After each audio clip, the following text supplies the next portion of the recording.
High বন্ধুরা, আসসালামু আলাইকুম। কেমন আছেন আপনারা সবাই? আশা করি ভালো আছেন, সুস্থ আছেন।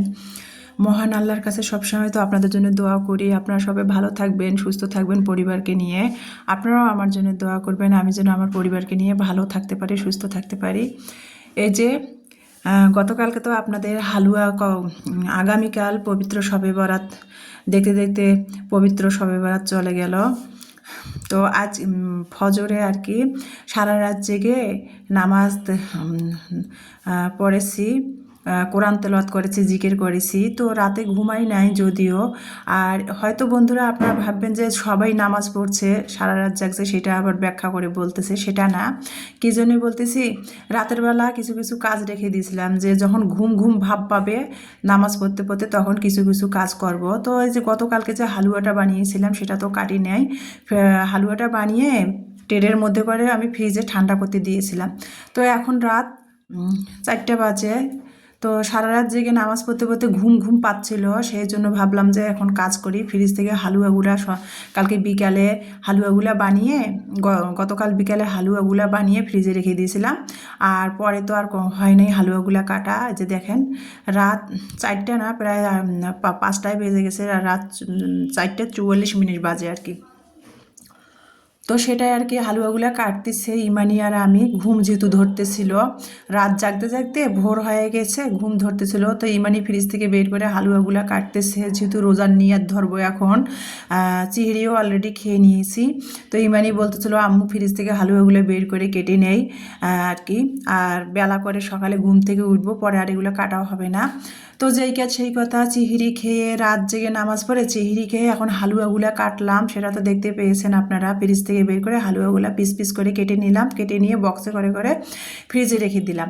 আর এখন ওটা হলো রাত, মানে ফজর 4টা বা 4:30টার আর কি ভিডিও একটু ক্যামেরাবন্দি করে রেখেছিলাম, সেটা আপনাদের সাথে শেয়ার করে দিলাম। যেহেতু হালুয়া বানিয়েছি, হালুয়াগুলো বানাইছি কিন্তু হালুয়াগুলো কাটি নাই, সেটা তো আপনাদের সাথে শেয়ার করি নাই, সেটা শেয়ার করে দিয়েছি।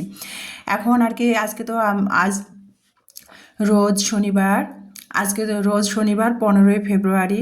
তো আজকে তো রোজা আছি। গতকালকে সারা রাত জেগে শবে বরাতের নফল নামাজ পড়ে নফল নামাজ পড়ে আজকে নফল রোজা রেখেছি, রোজ শনিবার 15ই ফেব্রুয়ারি। তো যাই হোক, নফল রোজা রেখেছি। তো দুপুরে তো আর খাওয়া দাওয়া হবে না। 9টার দিকে ঘুম থেকে উঠেছি, উঠে বাসার ক্লিনার সব কাজগুলো করে নিয়ে, মেয়ে মানুষ আমরা, রোজা থাকলে কি কাজ বন্ধ হবে? বাসার পরিষ্কার পরিচ্ছন্নতা ঝাড়মোছ করে নিয়ে এখন বাজে 11টা, রান্নাঘরে চলে আসছি। রোজা নাই, তারপরে তো রান্না করতে হবে, রাতে খেতে হবে না। সেজন্য আর কি ভাবলাম যে সকাল সকালে রান্নাগুলো করে নেই। আর বিকাল হতে হতে আমার 2 মেয়ে রোজা আছে, সারা রাত জেগে নামাজ পড়ে, নামাজ পড়ে নফল রোজা রেখেছে। তো ওরা যেহেতু ছোটো মানুষ, সেজন্য আর কি ভাবলাম যে ইফতার করে যদি কিছু খেতে চায় তাহলে ভাত বা যেটা খায় ওদের কাছে জিজ্ঞেস করলাম কি খাবে রাতে রোজা ভেঙে। তো ওরা বলছিল ঝাল ঝাল করে ব্রয়লার মুরগি ভুনা করতে বলছিল, আলু দিয়ে আর সবজি। তো ব্রয়লার মুরগি ঝাল ঝাল করে কিভাবে আলু দিয়ে ভুনা করলাম সেটার তো আপনাদের সাথে শেয়ার করে দিলাম। এখন একটু সবজি রান্না করব, সবজি রান্না করতেছি। তো সবজি রান্না করার জন্য এখানে আমি পেঁপে নিয়েছি, পেঁপে, ফুলকপি, বাঁধাকপি, গাজর, সিম, আলু দিয়ে আমি ছোটো ছোটো করে কেটে নিয়ে ভালো করে ধুয়ে তারপরে আমি সবজিটা রান্না করতেছি। প্রথমে চুলাতে সবজি রান্না করার জন্য কড়াই বসিয়ে দিয়েছি, তারপরে এখানে কিন্তু আমি তেল দিয়েছি, পেঁয়াজ দিয়েছি। তারপরে আমি তেল পেঁয়াজটা ভেজে নিয়ে তারপরে আমি আদা রসুন বাটা দিয়েছি, স্বাদ মতো লবণ দিয়েছি, হলুদ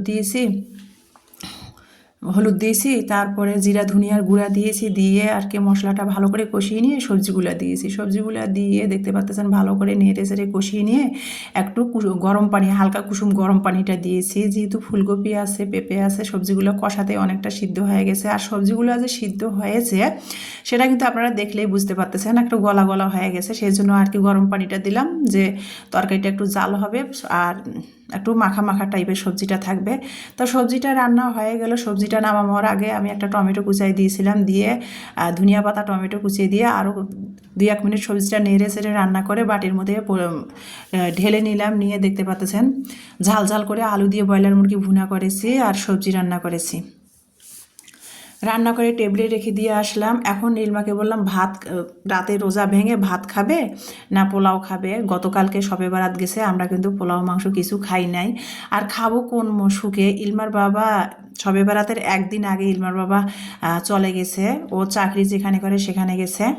আর ইলমার বাবা নাই, দুই মেয়েকে নিয়ে আমার কোনো কিছু করতে মন চাচ্ছিল না। তারপরে মেয়েদের মন রক্ষা করার জন্য একটা হালুয়া তো গতকালকে শবে বারাতে বানিয়েছি।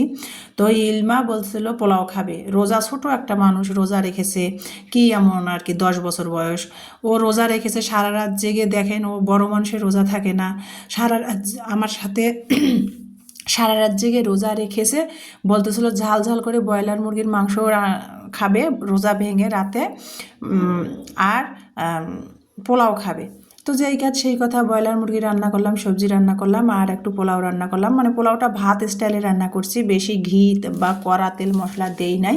পোলাওটা কিভাবে রান্না করলাম সেটা তো আপনারা দেখতেই পেয়েছেন। আর এখন বাজে ইফতারের সময় হয়ে গেছে 4টা বাজে। টেবিলের মধ্যে সব খাবারগুলো আমি বা রাতের খাবারগুলো রান্না করে রাখলাম, যেহেতু দুপুরে খাবো না রোজা রেখেছি, রাতের জন্য রেখে দিলাম। রাতে একটু মেয়েদের গরম করে দিয়ে দিব পোলাও মাংসটা। টেবিলে সব রান্না করে রেখে রান্নাঘরে চলে আসলাম 4টার দিকে, যেহেতু 5:30টায় আজান দিবে। 4টার দিকে চলে আসলাম। দেখুন কি বেগুন কেটে দিয়েছি, যদিও বেগুনটা খুব কম খাওয়া হয়। ইমানি ইলমা যেহেতু 2 বোনের রোজা আছে, সেজন্য ভাবলাম যে একটু বেগুনি বানাবো আর বাঁধাকপি দিয়ে বড়া ভাজবো। তো যেই কাজ সেই কথা, বেগুনি বানালাম, সেটা তো আপনাদের সাথে শেয়ার করলাম। ইমানি ভাজতেছিল, আমি সব রেডি করে দিচ্ছিলাম। আর বাঁধাকপি দিয়েও বড়ার মানে 2 আইটেমের ডাল বেটে আমি ফ্রিজে আগেই রেখে দিয়েছিলাম, সেটা ফ্রিজ থেকে বের করে আর কি আমি ওই যে বাঁধাকপি সাথে একটা আলু কুচাই দিয়েছি, ধনিয়া পাতা, কাঁচামরিচ, পেঁয়াজ সব কিছু ধুয়ে কুচি করে নিয়েছি, আদা রসুন বাটা দিয়েছি, দিয়ে হলুদ লবণ দিয়ে বাঁধাকপির বেটারটা ভালো করে ডাল দিয়ে মেখে নিয়ে বড়াগুলা রেডি করে দিলাম। ইমানি ভাজতেছিল, এদিকে আমি ছোলাটাও রেডি করে নিলাম। যেহেতু ছোলা সকালে ভিজা রেখেছি, ছোলা সিদ্ধ করব। রোজা রেখেছি, ছোলা খাবো না তা তো হবে না। তো ছোলাটাও সিদ্ধ করলাম। ছোলাটা সব মশলা দিয়ে আর কি আমি মেখে সেখে হাতের সাহায্যে ছোলাটা প্রেশার কুকারে আমি সিদ্ধ করতে বসাই দিয়ে একটু ইমানিকে বলছিলাম তোমরা ট্যাঙের শরবত খাবা নাকি লেবুর শরবত খাবা, তো ওরা বলছিল ট্যাঙের শরবত খাবে। তো দোকান থেকে মিনি প্যাকেটের ট্যাংগুলো নিয়ে এসে আমরা যেহেতু 3 মা মেয়ে রোজা রেখেছি, তো শরবত বানিয়ে নিলাম। নিয়ে টেবিলের মধ্যে সব ইফতারগুলা রেডি করে নিলাম। যেহেতু এখন সময় নেই, আর 15-20 মিনিট পরে আজান দিয়ে দিবে। সারা রাত নফল শবে বারাতের নামাজ পড়ে নফল রোজা রেখেছি, নফল রোজার ইফতার করব। তো নফল রোজার শবে বারাতের নফল রোজার ইফতারের আয়োজন আমার সামান্য কিছু করেছি, যেহেতু আমার 2 মেয়ে রোজা রেখেছে, সেই জন্য মেয়েদের জন্য। তো ইফতার খেতে খেতে এখন শরবতটা ঢেলে নিচ্ছে, আজান পড়ে গেছে। ইফতার খেতে খেতে এখন আপনাদের মাঝ থেকে বিদায় নিব। সবাই ভালো থাকবেন, সুস্থ থাকবেন।